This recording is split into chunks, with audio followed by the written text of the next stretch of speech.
Hey everybody, it's Father Sean for another episode of the Couch Chat. And as you could probably imagine, this week's episode of the Couch Chat is going to be all things focused on the parish mission. So we've got the parish mission coming up this upcoming, starting on really this weekend with masses, but then be Sunday night, Monday night, and Tuesday night. So you've probably heard a lot about it, maybe seen a lot about it, maybe there's some talking going on about it, but handful of things for the mission, all things communication, how this is going to shake out and how this is going to work. So, for one, Father Leo Paddlinghug is going to preach all the Sunday masses, and that includes Saturday too. So it's going to be a little bit of a whirlwind for him. So he might just pop in and preach the mass and then have to head on to the next one. So that'll be like the 4 o'clock at IC on Saturday, and then after the homily, he's going to run up to the 4:30 at St. Joe and preach the homily there. One of the things Sunday morning that could happen is that he is preaching the 8 a.m. Mass at St. John, and then he's going to St. Lawrence for the 8:30. The one thing is that Father Leo wanted to at least celebrate one Sunday Mass. So he's going to celebrate the 8:30 Mass at St. Lawrence. So we're going to wait for him to get there. So it might be just a few minutes late that the 8:30 Mass at St. Lawrence is going to start this upcoming Sunday. We'll see. Who knows how long it'll go, how long Mass and his homily is at St. John. So, and then after celebrating the 8:30 Mass at St. Lawrence, he's going to run up to St. Joe, preach the homily during the 10 a.m., and then head down to IC and preach the homily at 10:30. So David, our seminarian, is going to be his chauffeur, kind of make sure he gets around, gets where he needs to be. So that'll be the first thing. We're really looking forward to that. He's an incredibly dynamic preacher, speaker, teacher, and so pray for him. It's a long day. And things will kick up in the evening after that. So the rosary begins at 5:45 each day. Come for the rosary. You don't have to, of course, but he's going to start talking at 6:30. Also, confession will be available both before and after his talk. So it'll start at 5 o'clock. Both Father Hoyne and I will be in the confessional. And then after his talk is wrapped up, we'll go into the confessional for as long as we need to. So that's the rough schedule each night. The last night we'll have a little bit of time for adoration at the end. But that's the rough schedule. One of the big logistical things is going to be parking.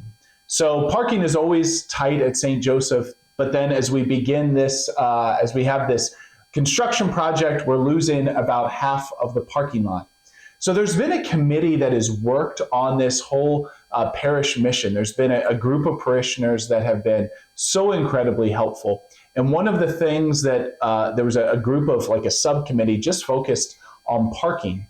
And so they've contacted a lot of kind of the area businesses, agencies that are in the neighborhood of St. Joseph, asking if we could use their parking lot for this weekend, for this mission. And there's a map that I believe was in the parish bulletin this past weekend. I believe we'll put it in there again this upcoming weekend, but maybe you've seen that. So so a couple things on this map. So the parking lot at St. Joseph, we'd like to reserve for two things. One, for handicap, for those who seriously can't walk that far, that need to be as close as possible, but then also for drop-off. So you can drop off people. Also, there'll be a shuttle that drops off there. So the parking lot at St. Joseph, we like to just reserve for those who really need it and for those who are dropping off.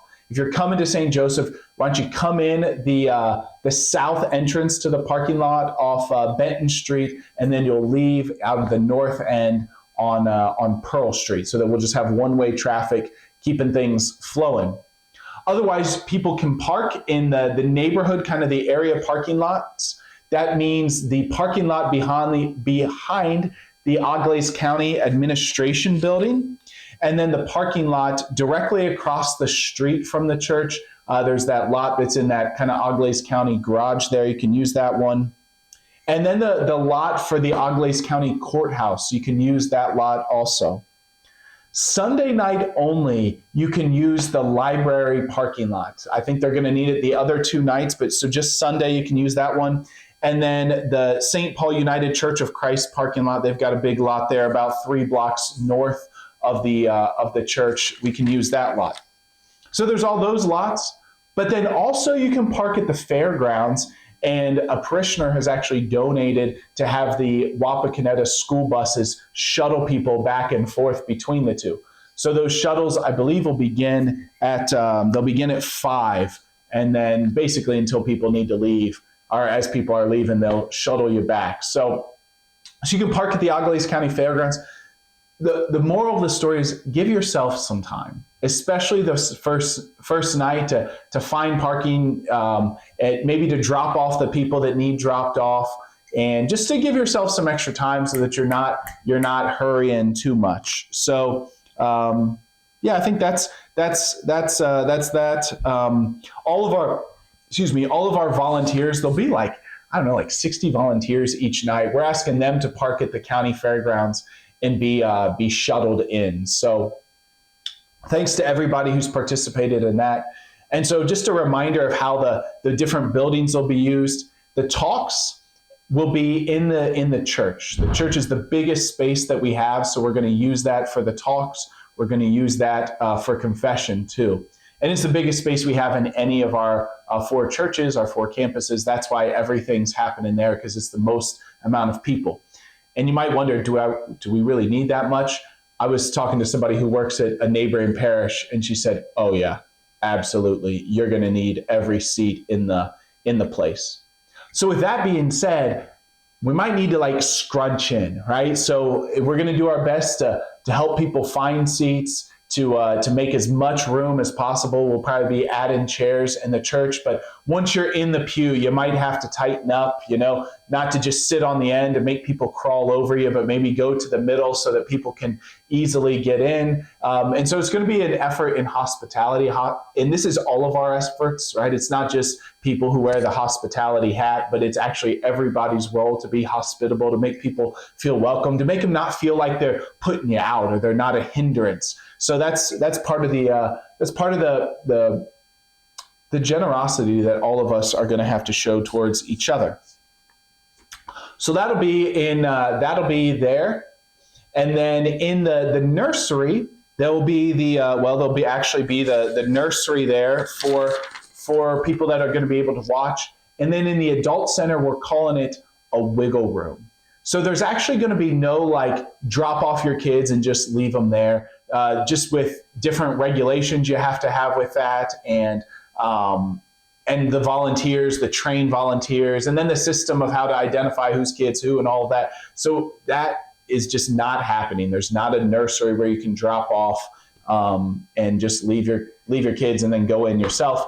So we're going to have the adult center room is going to be what we're going to call a wiggle room. So if your kids just need to be up and jumping around, the talks will be broadcast in there. So the talks will be streamed into the adult center. Also, they'll be streamed into the nursery. The big room, the Parish Life Center big room will be basically afterwards. Time for hospitality, time to buy books, time to chat, a time just for fellowship after the talks. So after the talks, we're going to encourage everybody to make their way down there. Of course, if you want to stay and go to confession, you can.